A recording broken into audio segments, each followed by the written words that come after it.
Bonjour, c'est une question qui me taraude depuis un certain temps. Qu'est-ce qui va sauver l'automobile européenne? En fait, je pensais beaucoup à la voiture autonome. Je pense que ce sera la voiture géoconduite qui va sauver l'industrie automobile européenne, mais dans un premier temps, avant l'industrie autonome, on va y revenir. En fait, l'automobile connaît trois limites. Il y a deux limites naturelles et une troisième limite environnementale. Les deux limites naturelles sont simples. Il y a trop de voitures. Trop de voitures, on voit d'ailleurs en Chine où des villes ont été limitées en nombre de voitures. Je crois qu'une ville de 26 millions d'habitants a le droit d'avoir 700 000 voitures. Donc le nombre de voitures devient trop important. Et deuxièmement, la puissance chinoise elle-même, c'est-à-dire que les voitures, le projet industriel chinois est comme en matière d'automobile et comme le projet industriel chinois en panneaux solaires, en éoliennes, etc., c'est d'inonder le marché par sa production, empêcher les autres pays de produire et en conséquence, d'exporter ses propres produits. Ça, c'est la limite physique qui existe en matière d'industrie automobile. Deuxième point, c'est la limite environnementale. Alors, la première chose, c'est la pollution par les voitures, que ce soit une voiture thermique ou électrique. La thermique pollue en permanence, l'électrique pollue à sa construction, et puis c'est une agression à l'intérieur des villes et dans un système où la voiture individuelle, c'est-à-dire le transport individuel, parce qu'il faut distinguer le transport et la voiture, il pollue. Donc on a une pollution. Et puis, deuxième point, c'est la limite des matières premières qui sont utilisées. Lorsque c'est des voitures thermiques, donc de la tôle, etc., on sait à peu près ce que c'est. Mais lorsque c'est des voitures électriques, eh bien, c'est les batteries, par exemple, dont on se rend compte aujourd'hui en France qu'on ne sait pas construire des méga usines de batteries qui font faillite les unes après les autres. Le deuxième point, c'est les limites financières. Regardons la chose. Une batterie, la batterie électrique, la voiture électrique, elle a à peu près 40% du coût de la voiture, du transport, au niveau de la batterie. C'est gigantesque, 40%. Alors on va dire, oui, une voiture électrique, il y a moins de pièces. Oui, mais c'est la batterie qui coûte très cher. Pas simple à fabriquer, on l'a vu.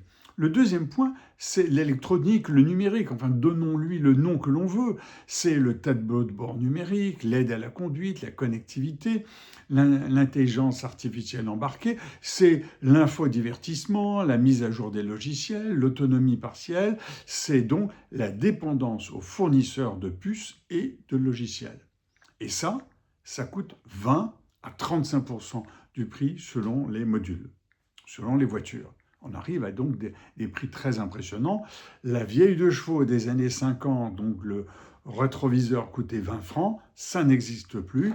Un rétroviseur aujourd'hui, ça coûte 300 euros, 400 euros. C'est quelque chose de très sophistiqué. Donc, limite physique, limite financière. Comment réduire l'impact des transports pour la qualité de vie des personnes? On le voit en Chine, on le voit en France, on le voit au Nigeria, on le voit partout. Et donc la qualité de vie et les ressources. Comment limiter les ressources? Maintenant, c'est très simple. Il faut moins de voitures. Il ne faut pas la construction de, je crois, 100 millions de voitures par an, quelque chose comme ça. Il faut qu'on arrive à 20 millions. Alors, pour moi, la solution, c'était la voiture autonome. Est-ce qu'elle est envisageable? En fait, oui, elle est envisageable dans un temps qui sera long et à condition d'accepter que le robot peut faire des erreurs. Il fera moins d'erreurs que l'homme, d'ailleurs. Ça, c'est la première des choses. Et puis, la voiture géoconduite, qui est l'étape intermédiaire, je vais y revenir. Ça veut dire que avec la voiture autonome, au lieu d'avoir besoin de 100 millions de voitures par an, 20 millions suffiront. Et comme une voiture a environ 10 ans d'âge, c'est-à-dire que le parc automobile va mettre un temps fou pour changer, eh bien, on va introduire un système plus souple. Et ce système plus souple, c'est la voiture géoconduite. Ça veut dire quoi? Ça veut dire que c'est une étape intermédiaire avec le véhicule autonome. C'est possible, lequel véhicule autonome est possible dans des lieux restreints. On peut avoir des voitures, des systèmes de transport autonomes sans conducteur dans des lieux restreints. À condition qu'ils soient parfaitement lisibles, on va le voir. Et puis,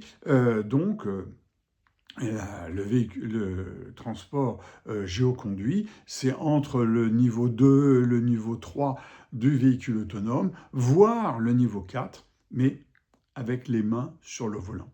Elle est géoconduite, mais le conducteur doit pouvoir reprendre ou doit devoir reprendre la conduite à tout moment. Alors c'est quoi? C'est en fait un système régional qui prend la conduite en main, en service, et qui maîtrise la vitesse, la direction, etc. En gros, on s'assoit dans son système de transport, mettons dans sa voiture, et il est pris en main. Dans l'immédiat, ce serait cela, ce serait sa voiture. Il est pris en main, mais en zone d'interrogation, il délègue la conduite à la voiture. Qu'est-ce que c'est que la zone d'interrogation? Je vais prendre des exemples très concrets. Un camion qui roulait sur une route franchit un pont, je crois dans le Massif central, je ne sais plus un peu l'endroit, ça date d'il y a quelques années. Le pont s'effondre alors qu'il était indiqué qu'il devait ne pas le franchir. Il y avait une voiture sur le pont, la voiture est tombée à l'eau, elle s'est effondrée aussi, la conductrice est décédée ainsi que sa fille. Deuxième exemple, il n'y a pas longtemps, des camions qui franchissent des villages dans lesquels leur conduite est interdite, mais ils ne l'ont pas vu, pas entendu, je ne sais pas, et ils arrachent des maisons. Ils arrachent des maisons. Ils arrachent des maisons. Alors, il dit, j'ai rien vu. Ben oui, j'ai rien vu. J'étais peut-être en train de regarder mon téléphone portable, etc. Ça veut dire quoi? Ça veut dire que la voiture est géoconduite. Donc, dans des endroits où il n'y a pas de problème, la circulation est laissée à la voiture avec obligation de garder les mains sur le volant et l'œil en face. On peut avoir une électronique embarquée qui surveille si les mains, c'est plus simple, et si l'œil regarde toujours la conduite, parce qu'il y a des gens aujourd'hui qui suivent des séries télé sur leur téléphone portable dans la voiture. Donc, c'est surveillé. Et dans une zone d'interrogation, elle repasse le conduit. Donc, là, dans la région, la ville, le pays, peu importe, il y a par un agent local, une sorte d'RATP du ciel, hein, les aiguilleurs du ciel de la région, qui prennent la voiture en main ou qui délèguent au conducteur des zones qui sont interrogatives avec de nombreux panneaux routiers. Et c'est la voiture géoconduite. Ça veut dire quoi globalement? Des avantages certains.